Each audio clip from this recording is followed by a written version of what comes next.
The first time Mr. Harlan saw her, she was sweeping snow off the front steps with a broom half her size. The girl couldn't have been more than 10. Thin as a reed, her wrists pale and sharp like porcelain twigs beneath a worn-out sweater.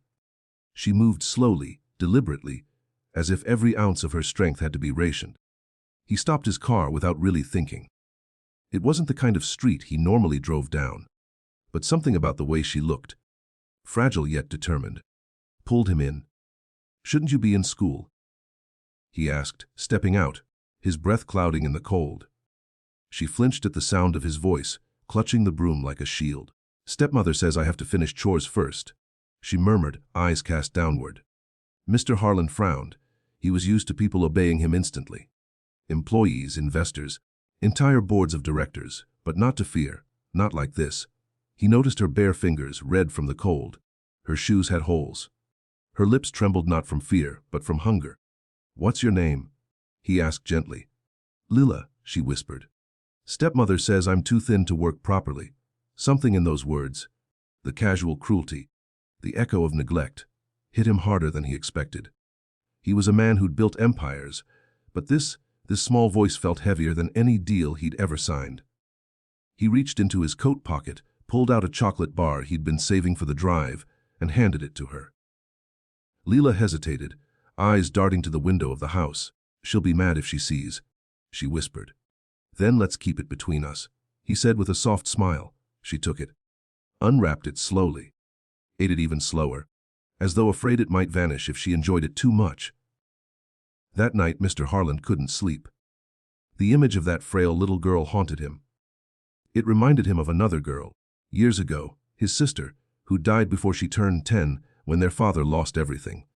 The next morning he returned, knocked on the door. The stepmother answered, painted smile, expensive perfume, but cold eyes.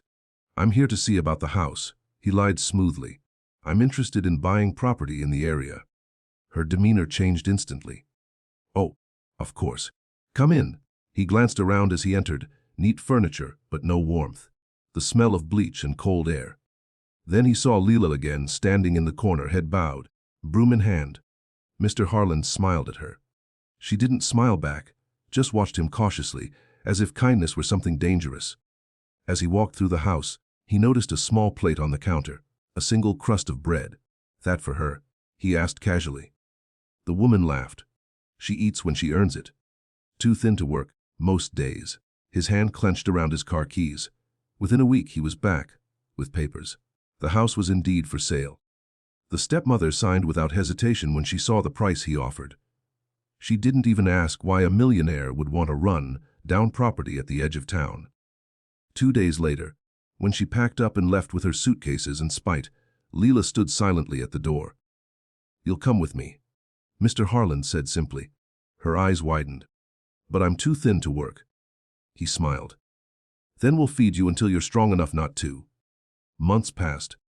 Lila's cheeks filled out. Her laughter, once small and brittle, grew bold, bright, alive. She started school again, learned to bake, to read, to dream. She called him Mystery H. At first, then Harlan, and finally, one evening as they watched snow fall through the window, Dad. He didn't correct her. Years later, at a charity gala, Lila, now grown and radiant, told her story. The guests wiped their eyes as she spoke of a man who stopped his car one winter day for a starving child with a broom. When she finished, the room was silent. Then, slowly, they stood and applauded. In the crowd, Mr. Harlan smiled quietly. He didn't need thanks. He'd only stopped because something told him to. Because sometimes, the smallest act of kindness can rewrite an entire life.